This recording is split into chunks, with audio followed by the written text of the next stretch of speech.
আসসালামু আলাইকুম viewers, welcome to moms kitchen. আবারও চলে এলাম নতুন একটি রেসিপি নিয়ে। আমার আজকের রেসিপিতে থাকছে লইট্টা মাছ ফ্রাই। যারা কক্সবাজারে বেড়াতে গেছেন তারা কিন্তু একবার হলেও এই লইট্টা মাছের ফ্রাইটা খেয়েছেন। যারা লইট্টা মাছ খেতে পছন্দ করেন তারা কিন্তু এই লইট্টা ফ্রাইটা খুবই মজা করে খান। তাছাড়া পার্সোনালি আমারও খুবই পছন্দের। আর এখানে আমি 1 কেজি পরিমাণ লইট্টা মাছকে ধুয়ে পরিষ্কার করে পানিটা নিংড়ে নিয়েছি। আর এর মধ্যে দিয়ে দিচ্ছি 1 ফালি লেবুর রস। আর এখন আমি এর মধ্যে দিয়ে দিচ্ছি স্বাদমতো লবণ। এখন দিয়ে দিচ্ছি 1 চা চামচ পরিমাণ লাল মরিচের গুঁড়া, দিয়ে দিচ্ছি 1 চা চামচ পরিমাণ হলুদের গুঁড়া, দিয়ে দিলাম সামান্য পরিমাণ গোলমরিচের গুঁড়া, দিয়ে দিচ্ছি 1 চা চামচ পরিমাণ আদা পেস্ট, আর দিয়ে দিচ্ছি 1 চা চামচ পরিমাণ রসুন পেস্ট, দিয়ে দিলাম 1 টেবিল চামচ পরিমাণ সয়া সস। এখন আমি এই মশলার সাথে মাছগুলোকে ভালোভাবে মিশিয়ে নিচ্ছি। মাছগুলো মেশানো হয়ে গেলে এখন আমি 20 মিনিট সময়ের জন্য মেরিনেশন করে রেখে দিচ্ছি। এখন চলে আসলাম একটি ব্যাটার তৈরি করার জন্য। এখানে একটি মিক্সিং বল নিয়ে এর মধ্যে নিয়ে নিলাম 1/2 কাপ পরিমাণ চাউলের গুঁড়া, 1/2 কাপ পরিমাণ ময়দা, আর নিয়ে নিলাম 1/2 কাপ পরিমাণ বেসন। তবে আপনারা চাইলে যে কোনো 2টি আইটেম দিয়েও এটা তৈরি করে নিতে পারেন। এখন দিয়ে দিলাম লাল মরিচের গুঁড়া 1 চা চামচ, হলুদের গুঁড়া 1/2 চা চামচ, আর দিয়ে দিলাম সামান্য গোলমরিচের গুঁড়া। এখন দিয়ে দিলাম 1 চা চামচ পরিমাণ বেকিং পাউডার, আর দিয়ে দিলাম সামান্য একটু লবণ। এখন আমি এই শুকনো উপকরণগুলোকে ভালোভাবে মিশিয়ে নিচ্ছি।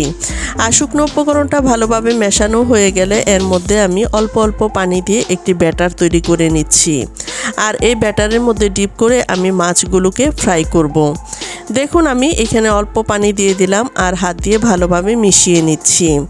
আর এভাবে আমি অল্প অল্প পানি দিয়েই ব্যাটারটা তৈরি করে নিচ্ছি। ব্যাটারের কনসিস্টেন্সি কিছুটা ঘনই হবে। দেখুন ব্যাটারটা তৈরি করার জন্য আমি আরও কিছুটা পানি দিয়ে দিলাম। এখন আমি হাত দিয়ে ভালোভাবে মিশিয়ে নিচ্ছি। তবে আপনারা চাইলে হ্যান্ড উইক্সের সাহায্যেও কাজটা করে নিতে পারেন। তবে আমি হাত দিয়ে কাজটা করে দেখাচ্ছি। দেখুন আমি বেশ ভালোভাবে ব্যাটারটাকে ফেটে নিচ্ছি। দেখুন আমার ব্যাটারটা তৈরি হয়ে গেছে। এখন আমি চলে যাচ্ছি মাছ ফ্রাই করার জন্য। এ পর্যায়ে চুলায় একটি প্যানে তেল গরম করে নিয়েছি। আর এখান থেকে আমি 2 টেবিল চামচ পরিমাণ তেল এ ব্যাটারের মধ্যে দিয়ে দিচ্ছি। তেলটা দিয়ে আমি ব্যাটারের সাথে ভালোভাবে মিশিয়ে নিচ্ছি।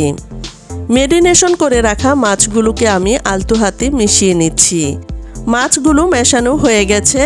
এখন আমি এখান থেকে একটি একটি করে টুকরো নিয়ে আমি ব্যাটারের মধ্যে ডিপ করে নিচ্ছি। আর এখান থেকে ব্যাটারের মধ্যে ডিপ করে নেওয়া হয়ে গেলে গরম তেলের মধ্যে ছেড়ে দিচ্ছি।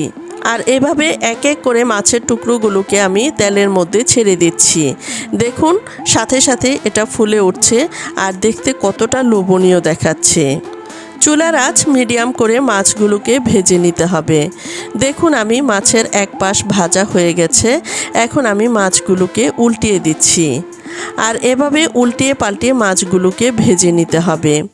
যখন সুন্দর একটি কালার চলে আসবে আর মাছগুলো ভাজা হয়ে যাবে, তখন আমি একটি ছাঁকনির সাহায্যে মাছগুলোকে তুলে নিচ্ছি।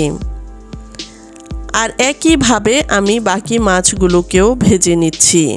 এই লইট্টা মাছের ফ্রাইটা আমার বাসায় ছোট বড় সবাই খুবই পছন্দ করে খান। দেখুন এই মাছগুলোরও একটা পাশ ভাজা হয়ে গেছে। এখন আমি এই মাছগুলোকেও উল্টিয়ে দিচ্ছি আর পছন্দ মতো কালার করে ভেজে নিলাম। এখন আমি এই মাছগুলোকেও তুলে নিচ্ছি। আর এখন চলে আসলাম পরিবেশনে। দেখুন দেখেই বোঝা যাচ্ছে এই মাছগুলো কতটা লোভনীয় হয়েছে। এই লইট্টা মাছের ফ্রাইটা আপনারা একবার হলেও ট্রাই করবেন, কেননা এটা ভীষণ ভীষণ মজার একটি রেসিপি। আর এরই মধ্যেই তৈরি হয়ে গেল আমার আজকের মজাদার লইট্টা মাছ ফ্রাইয়ের রেসিপিটি। আশা করছি আমার আজকের এই ভিডিওটি আপনাদের অনেক বেশি ভালো লেগেছে। আমার আজকের রেসিপিটি যদি ভালো লেগে থাকে লাইক, কমেন্টস এবং শেয়ার করতে ভুলবেন না। আর ইতিমধ্যে আমার চ্যানেলটি যারা সাবস্ক্রাইব করেছেন তাদেরকে জানাই অসংখ্য অসংখ্য ধন্যবাদ। আবারও দেখা হবে নতুন কোনো ভিডিওতে। আজ এ পর্যন্তই। আল্লাহ হাফেজ।